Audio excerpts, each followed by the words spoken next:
Welcome to the Unapologetic Vixen podcast, Owning Pleasure as a Black Woman. I'm Natasha, a licensed sex therapist and certified sex and intimacy coach, on a mission to empower Black women to choose a life of pleasure, not just today, but every day.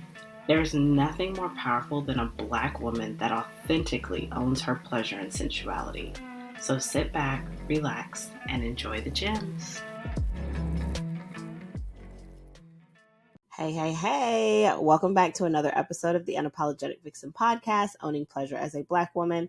If you are new here, thank you so much for coming in and joining us. I hope you will go back and listen to some past episodes to get to know me and how I show up in this world for women like you. And if you are an OG here, thank you for returning. I appreciate you. So over the last few episodes, we have been talking about my framework, the Unapologetic Release Map, which is what I use to get my clients from point A to point B, which is freedom, peace, a life of desires, and all the things that bring you pure pleasure, a life of satisfaction. And this is a framework that was developed because it is what I used to get to where I am today, to be living a life, literally a life that I could have never dreamed. If you would have asked me 5 years ago that my life was going to be looking like this, I'm like, no, let me go ahead to work and hit this clock so I can get my PTO. Thank you. But we have been going through her story, which is looking at the past and how it plays a significant part in how we as Black women have this distance between us and pleasure. We've talked about our self-worth and why it's so important, about how we feel about ourselves and how we identify with pleasure. And then we've also talked about pleasure, what it is, how we can have it, why we need it, and why we lack it. So today, last but not least, we are going to talk about self-intimacy, because once you've done the work, now you want to build a relationship with yourself. So before we go down the self-intimacy road, I want to clarify what intimacy is. Again, like pleasure, intimacy is one of those words, when you hear it, a lot of times you think of sex. And intimacy is not necessarily about sex. Intimacy is about building a special and close connection with someone that means a lot to you, that you have this deep bond with, where you can be vulnerable, where you feel safe, where you feel comfortable being 100% yourself and not worrying that you're going to be judged. Is there physical intimacy? Absolutely. However, physical intimacy becomes that much better when you have the other intimacy, when you have the emotional intimacy, when you have the emotional intimacy. So holding hands and hugging feels that much better when you're very vulnerable, when you have that connection with the person. Having sex means that much more when you have this level of vulnerability, where you know you can truly be you with that person and they're going to accept you. We have intimacy with family members. You have intimacy with friends, relationships, friendships. And as you grow older, you might also have intimacy with multiple partners. Yeah.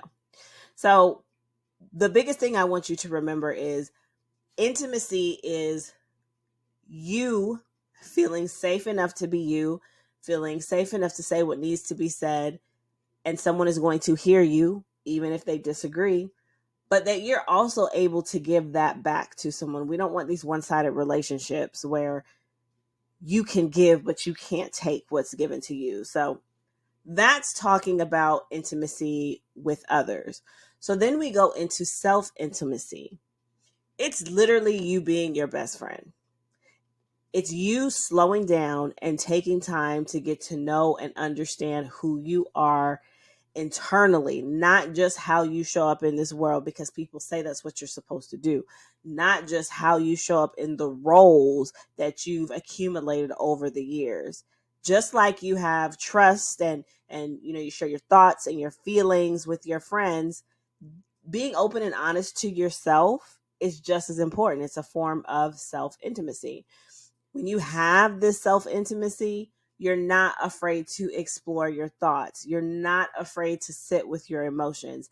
You are heightened and you are aware of your strengths. You're aware of your weaknesses.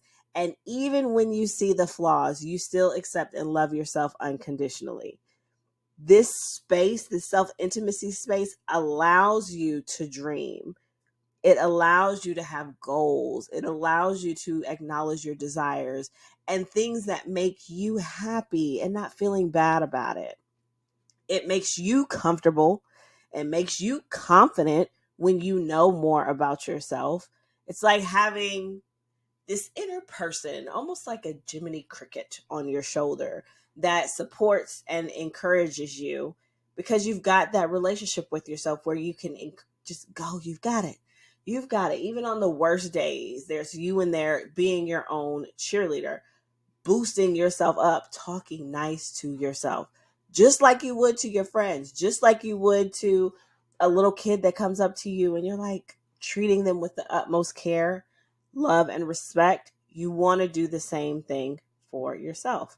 Self-intimacy is so much of an important journey to self-discovery and self-acceptance, and it's going to lead to you having a happy and more fulfilling life. Can you see why it's important to have this in the in the framework and why it's last? Because there's so much other work that you have to do, and so many other things that you have to understand before you get to a place where you can genuinely build a genuine relationship with yourself. So here are 3 reasons why you, sis, need self-intimacy in your life. It's going to help you understand and love yourself. It's going to help you know and appreciate who you are on the inside, especially in those moments where people try to tell you that you are something else. I don't know how many times I have come across people who have called me intimidating, who have called me mean, said that I'm a bitch, this, that, and the other. And I owned that. I owned those things, those words and those personalities that people put on me. And at one point, it really made me feel bad about myself. But once I started learning about who I am, why I am the way that I am, why I'm closed off, or why, I'm standoffish with people, I learned to love that about myself. I love that about myself. And I don't let anyone make me feel bad about how I show up before building relationships with people. I have very strong boundaries, and it's going to take a lot to get through to me if we don't really know each other, So you're building this friendship with yourself. You're understanding and you're loving yourself. And again, it's going to help build that confidence and make you proud of who you are and how you show up, your characteristics, your qualities, and your strengths. Increasing your self-intimacy also helps you with dealing with emotions. We're going to go through emotions. Let me take that back. It is important to feel your feelings. So I've done an episode on that. You're going to have feelings. It's important for you to feel the feelings for so many reasons that I've talked about. But when you're able to deal with your emotions, you recognize this more in yourself. You recognize when you're upset. You recognize, actually, if we think about anger, a lot of times anger is the first emotion that we go to because it's the easiest. But when you build self-intimacy with yourself, you can really be honest and get deeper under the anger. It's, oh no, like I'm embarrassed, or no, you hurt my feelings, or I feel shame because of X, Y, and Z. I'm not really angry. And so when you acknowledge those emotions, now we can find healthy coping skills to help you deal with them so that you're not just wallowing and just in the world trying to figure it out with no leg to stand on because you don't understand yourself. That's what leads to going out here and trying to get all the answers from external sources, listening to everyone else's voices about what you should and shouldn't do, and getting led to the wrong path. So, also, self-intimacy is important for facing challenges with your strength. Life is hard. And I say that in the midst of, this has been one of the hardest weeks. I've had some hard weeks, but this has been a seriously hard week. And it's really easy to get down every time I come up against an obstacle. It's really easy for you to get down and hide when you come up against an obstacle. I don't know why I want to say instacle. That's not even a word. I don't know what's going on with me being tongue-tied tonight. But self-intimacy proves that you are strong, even though I can't stand that word. But that you have the ability, your inner voice has the ability to encourage you, that you can support yourself, and that in the midst of these really hard obstacles that are going to come, because adulthood is ghetto, you still are resilient, you still have courage, and you still are determined to keep showing up, to keep thriving, and you don't get sucked back into that survival, fight or flight space. So what happens if you continue to move through life and not prioritize self-intimacy and build that relationship with yourself? You're going to be out here feeling lost and confused, which some of you may already be feeling lost and confused. There are times I'm feeling lost and confused. A lot of my clients come to me because they are lost and confused. Without self-intimacy, it can be challenging for us to understand our feelings and our thoughts. You might feel confused about who you are. You might be confused about what you want in your life. And the only way you're going to know those things is if you build that relationship with yourself and explore with yourself and talk to yourself and see what's bubbling up that's making you feel lost.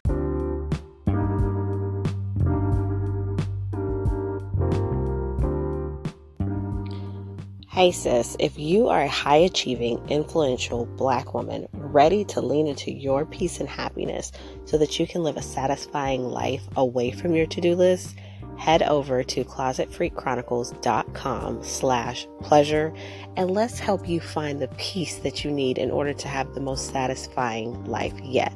Now back to the show.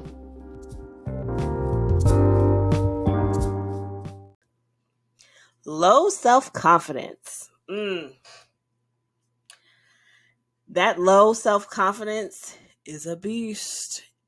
And by working on your self-intimacy, you're going to build that. You're going to believe in yourself because you're going to talk yourself up. You're not going to get into the rabbit hole of the negative self-talk and listening to your inner mean girl. You're not going to doubt your abilities, and you're not going to doubt your worth. This lack of confidence is going to hold you back. I'm pretty sure there are places where you've seen that your lack of confidence and your lack of worth has been holding you back from reaching for something that you want, reaching for something that someone else has, and you know that you are better qualified for it. Not reaching your full potential in this life. You only have one life to live. Live it to the fullest, your full potential. You do that by building your self-intimacy. And if you don't prioritize intimacy with self, then you will struggle with relationships. If you don't understand yourself, if you don't understand how you love, if you don't understand what you need and what you want, you're going to find it hard to connect with people on a meaningful level. You're going to have issues trusting people, and you're going to have a hard time being open in relationships. And I always say, people are going to teach you are going to teach people how to treat you. And if you walk around here with no relationship with yourself, not treating yourself, not loving on yourself, somebody is going to see that and say, well, why should I give her more than she gives herself? They watching. So feeling lost and confused, low self-confidence, and struggling with relationships are just a few of the things that comes about when you don't cultivate that self-intimacy with yourself. However, on the opposite side, when you do start prioritizing self-intimacy, like I talked about in the very beginning, you're confident, you're proud in yourself, you're getting to know you as you grow, you're appreciating yourself. That's definitely going to lead to an increase in confidence, being proud, cheering yourself on, supporting yourself even on the worst days. Again, handling your emotions. You understand your emotions, you're able to deal with them in a healthier manner. When you upset, when somebody pissed you off, you're not going to go off because that's not where you're at in life anymore. And if something happens that you don't appreciate, you're able to be kind to yourself. You're able to find outlets and techniques that are going to ground you, that's going to remind you of who the fuck you are, and allow you to show up even after these incidences happen. And when you have self-intimacy, just like if you don't have it, it's hard for you to connect in relationships. You build stronger relationships. You have more meaningful relationships.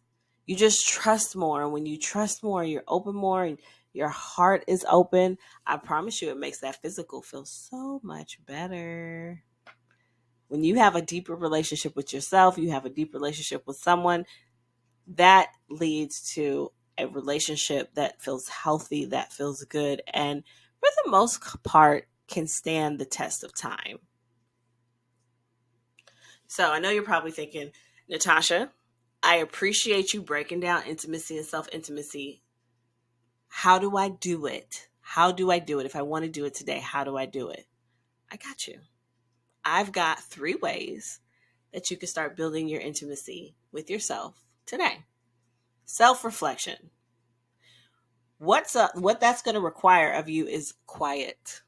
Some quiet time. Some quiet time to get away from the noise, to get away from the external stories, all the things that everyone has told you, anywhere that you've taken in something. Take some quiet time alone and think about you. Focus on you. Focus on your feelings. Ask yourself things like, what makes me happy? What are my strengths? And then reflect on those answers. Reflect on what you feel. Are you being honest with yourself? If not, why are you not being honest about what you really want? If you really are unhappy, why won't you be honest about why you're unhappy? So start doing some self-reflecting without judgment. Without judgment. Just because you feel something and just because something comes up doesn't mean it has to mean anything. Allow it to be what it is and be curious about it. Why do I feel that way? And just keep going down the why train. Journal. Number 2, journal. Keep a journal. I'm not the greatest. I tend to start journaling when things are just going batshit crazy in my life and I just need to get it out. I need to do brain dumps. But there are times where I am consistent with journaling and I learn so much about myself. Like when I go back and read the words that I use and how I'm genuinely feeling, the honest truth comes out when I'm writing. I can say that. The honest truth comes out even if I don't want to acknowledge it. And that's where you can keep your self-reflection. Your self-reflection doesn't have to be in your head. Keeping a journal can help you express your thoughts, your feelings, especially if you feel like you can't talk to someone. You process your emotions, you gain insight, and there may be times where things come up where you're like, I can't do this. If you were to go in your journal, I'm pretty sure there's an incident that was similar, may not be the same, but it brought the similar feelings, and you'll be able to see that you conquered it, that you got through it, and you can do the same with this situation. And then 3, practice being kind to yourself. Treat yourself with love, compassion. Give yourself grace. If you make a mistake, if you're in a hard situation, instead of talking down to yourself and dogging yourself out, be gentle. If you would not talk to a little kid that way, why are you talking to yourself that way? Be your own support. Give yourself care. Pour into yourself. Nourish yourself. Love on yourself. That's going to be one of the biggest ways to build intimacy with yourself. It really is, because it's going to start with how you view yourself and how you treat yourself. And it's okay if it takes a little step at a time. That's fine. No one's telling you to leap. If you can leap, that would be great. But no one's saying that you have to take big leaps. One step at a time. One affirmation, one journal prompt, one nice thing to yourself. That's it. That's going to help you build a more positive relationship with yourself. And it's going to lead to a deeper understanding and acceptance of yourself. So the way that the framework looks, if you are just now coming in, like, what framework are you talking about? We start off with her story, understanding where we came from, our relationship with pleasure, why it's so hard for us as Black women to accept pleasure in our life, understanding our worth and our value, who we are in this world and why we deserve the respect that we deserve, why we deserve pleasure without having to do anything for it. Understanding pleasure, what pleasure is, why we deserve pleasure, how to get it. And then once we've built on that, then we get to this place where I just want to love on myself. I just want to date myself. I just want to be my own best friend. And you deserve it. And these steps are how I move my clients from point A to point B. This is how I get them the results. It's a lot of reflecting. It's a lot of asking hard questions. It's a lot of asking them to do things that are out of their comfort zone. But if you're coming to me, that means you're ready. That means you're ready. So if you appreciated this conversation, if you have more questions about my framework, the unapologetic release map, if you want to talk about how to create more self-intimacy within yourself, more pleasure, how to just understand where you are and how to have a life that you want to thrive in, head over to www.closetfreechronicles.com/pleasure and let's keep the conversation going. I'm here to support you. I'm here to witness you. And you got this. You got this. I love you, and I will talk to you next time. Thank you for listening to the Unapologetic Vixen podcast, Owning Pleasure as a Black Woman. If you enjoyed this episode, leave a comment, and share it with someone you know could use the space. If you're ready to tap into your pleasure, join the virtual Vixen Suite. It's a safe space for Black women to gain support and empowerment as they access pleasure, intimacy, and satisfying sex every day. And remember, pleasure is your right, boo.